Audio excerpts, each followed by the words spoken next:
Jón Ásgeir Jóhannesson telur að ný stefna slitastjórnar Glitnis gegn sér og öðrum fyrrum stjórnarmönnum bankans sé hluti af áróðustríði.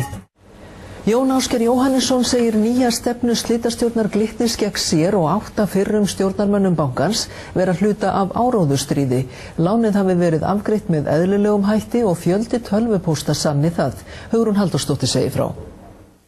Slitastjórn Glitnis stefnir Lárusi Velding, Jóni Ásgeiri Jóhannessyni og allri fyrrverandi stjórn Glitnis vegna 15 milljarða króna víkjandi láns sem veitt var Baugi í árslok 2007, en skaðinn af lánveitingunni er metinn á 6,5 milljarða króna. Samkvæmt heimildum fréttastofu hefur slitastjórnin sönnun fyrir því að Jón Ásgeir hafi sjálfur haft aðkomu að lánveitingunni og misnotað aðstöðu sína, en hann var á þessum tíma forstjóri Baugs og stjórnarformaður í FL Group sem átti stærstan hluta í Glitni. Jón Ásgeir segir þessar ásakanir fráleitar. Við vitum að lánið fór eðlilega farveg. Við hefum 10 tölvupósta sem að sanna þau samskipti. Er ekki auðvelt að falsa svona? Jú, ef þú ert með þannig hugavar þú ætlar að falsa tölvupósta þá getur þú vantilega gert það. En eru það þá áreiðanleg gögn til að sanna sakleysi ykkar? Algjörlega án vafa. En af hverju heldur þá að þeir séu svona vissir í sinni sök? Já, þessi slitastjórn hefur nú farið á stað með ýmis stór orð og enda út í skurði eins og Ameríkumálið hefur leitt í ljós. Að þetta sko PR-leikur það sem hefur verið að móka yfir skítinn í Ameríkumálum. Það verið að koma með þetta viku seinna eftir að Ameríkumálinu lýkur. 15 milljarða kúlulán Glitnis til Baugs árið 2007 var veitt á grundvelli samningsdraga sem Jón Ásgeir Jóhannesson, þáverandi forstjóri Baugs og stjórnarformaður FL Group, sendi bankastjórunum. FL Group var þá stærsti hluthafi bankans.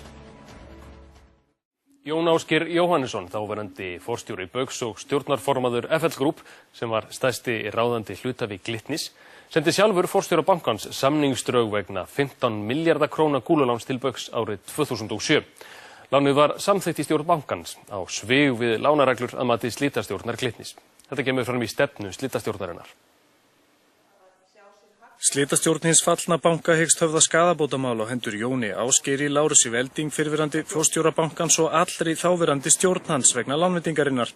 Skaðabótafjárhæðin 6,5 milljarður króna nemur tapi bankans á lánveitingunni. Stjórn Glitnis var skipt út þegar Jón Ásgeir, þáverandi forstjóri Baugs og félög honum tengd eignuðust ráðandi hluti í bankanum árið 2007 og Lárus Velding var ráðinn forstjóri. Samkvæmt stefnu slitastjórnarinnar tvöfölduðust útlán bankans til Baugs og tengdra aðila fyrstu 6 mánuði Lárusar í starfi. Þótt Lárus hafi brýnt fyrir starfsmönnum sínum að draga úr útlánum vegna versnandi stöðu bankans í nóvember árið 2007, kynnti hann lánabeiðni Baugs á stjórnarfundi 12 dögum eftir að honum bárust drög að lánasamningnum í tölvupósti frá Jóni Ásgeiri.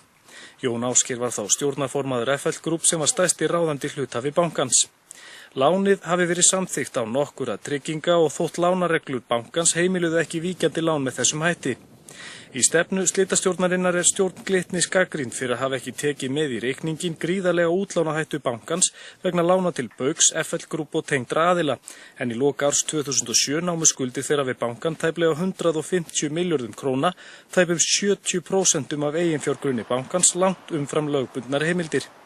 Þá hafi Lárusi Velding mátt vera ljóst á þessum tíma að félögin gætu aldrei staðið við skuldbindingar sínar vegna síversnandi stöðu þeirra. Nánar verður fjallað um málið í Kastljósinu að loknum fréttum.